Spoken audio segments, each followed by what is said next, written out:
That was the Tin Dog Podcast. Everything discussed is the intellectual property of others. No infringement is intended. For early access to reviews, follow the show on YouTube or Twitter @Tin Dog Podcast.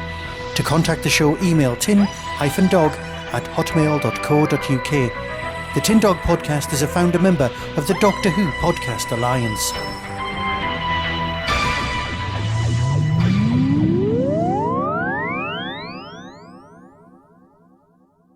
Hello, welcome to another Tin Dog Podcast. This is going to be an immediate reaction one, just like last week's was. Because let's face it, there's a few things that I didn't really cover. I spent a lot of time talking about the exciting world of Russell T and the way that things have evolved over the years, and basically the reintroduction of, these are Mickey Mouse ears, because obviously Disney is now in charge of Doctor Who, and I just wanted to join in. No, really, I did. Yeah, let's not do this, shall we? Right. We've just watched Wild Blue Yonder. There's a lot of people out there going to have a go at the effects. The way that everything just looked like it was shot on green screen, and that it could have been shot during, say, the pandemic. Well, fair enough. But you know what? We're Doctor Who fans. We've been putting up with dodgy effects for longer than you've been alive, and longer than I've been alive. And what we're here for is the story. We're not here for the dodgy effects, because we're here for that. But perhaps people aren't going to kick off about that. Perhaps people are going to embrace the fact that this just felt weird. It's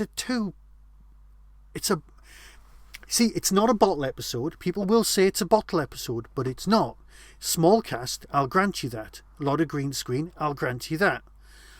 But a bottle episode requires you to just reuse scripts that already exist. No, locations that already exist. And that's not what this is, because they're not using pre-existing sets. They've had to build these things. So that's not what it is.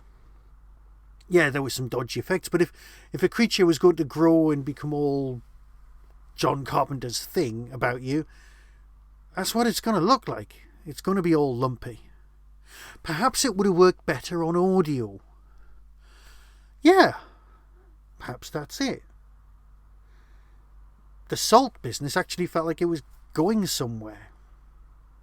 And, alright, the next time trailer, we absolutely 100% now know, and I'll put my hands up and say, yes, it's the toy maker.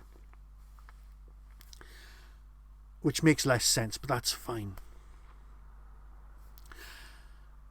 At the very end, my wife turned to me and she just went, when she saw Wilf, because she knows he's no longer with us. He's dead. Sorry, I can't stand the no longer with us thing.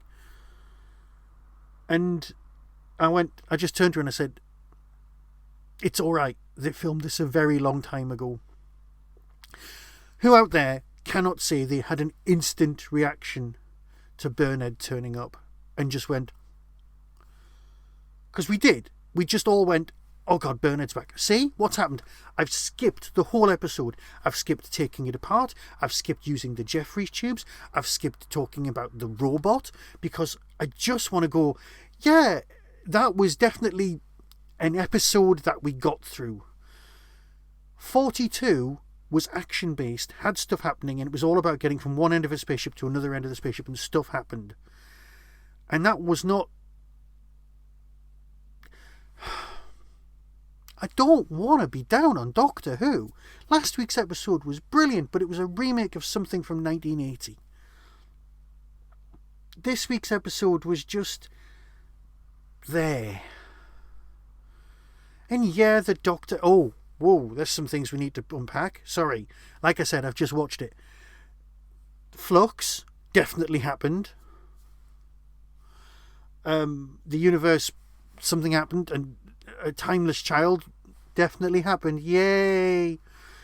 Things designed just to wind up fans. Another thing that people are going to jump on this week is someone defining somebody's gender from a skeleton. That well-known popular meme that's just wound up 1,000 people. great. Yay. Oh, God, I can imagine Twitter next week. Oh, God, it's going to be awful. Right. Let's not go down that road, because it's literally 100% not important. What is important is that we had a two-part thing. All right. Donna is great. Catherine Tate's brilliant, but every so often she channels Gran, and she did it a few times here. Oh, and it just grates a bit. Would you not have preferred an ending where the TARDIS goes, actually, no, that's the right Donna, not that one? Or was this just a bit of conflict that was built into the plot in order to build the tension? I don't know. Look, perhaps I'll enjoy it a lot more when I watch it again, because you know I will. But I'll probably just watch it the one more time, and it'll be one that I don't really get round to watching again. Because, yeah, it felt a bit like Event Horizon, and yet you could see that the money had gone on this lovely green screen computer generated background thing, and a golf cart, and a water computer. But the whole thing could have been 25 minutes long, and that's alright. So is it more like that very early episode, Inside the Spaceship, that, you know, the one where Susan... Well, let's not do spoilers. You can actually watch that one on iPlayer. Look, it was alright. It was genuinely alright. But it was alright. It's as if there's a beginning, which was the Meep greatness. You've got the Toy Maker, which is down to be great, and then you've got this one, which is down to be the middle episode. And you did feel for the TARDIS exploding, and you did feel for the whole, right, the TARDIS is gone. The sonic screwdriver. We will now take the sonic screwdriver and we will shove it in the lock, and then they've both gone, buggered off, because the Doctor needs to solve something without his magic wand. Yeah? That's fine. I can live with that. In fact, I actually like that.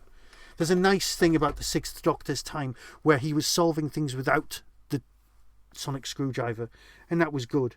But they have to go out of their way to make a point of saying he's not got it. Look, I'll come back, and I'll probably come back after all three of the specials have been on and do a proper roundup where I deal with the things that I completely forgot to mention, because like I said, this is just an immediate reaction, and the immediate reaction is that was definitely an episode that was on TV. And I've got such respect for everyone who's working on it. But I'm sorry. Everybody else in the house seemed to love it. Perhaps it's just me. I don't know. Oh, I'm scared to look at the internet. And that is what it's like being a Doctor Who fan. Because, you know, as far as I'm concerned, they will have loved it. They will all go, oh my God, we had a brilliant time. The characterisation was marvellous, which it was. The acting was brilliant, which it was. Some of the effects looked ropey. Hey, they've always looked ropey, and we're all right with that. So, you know what? All hail to the new chief. Until next time, be seeing you.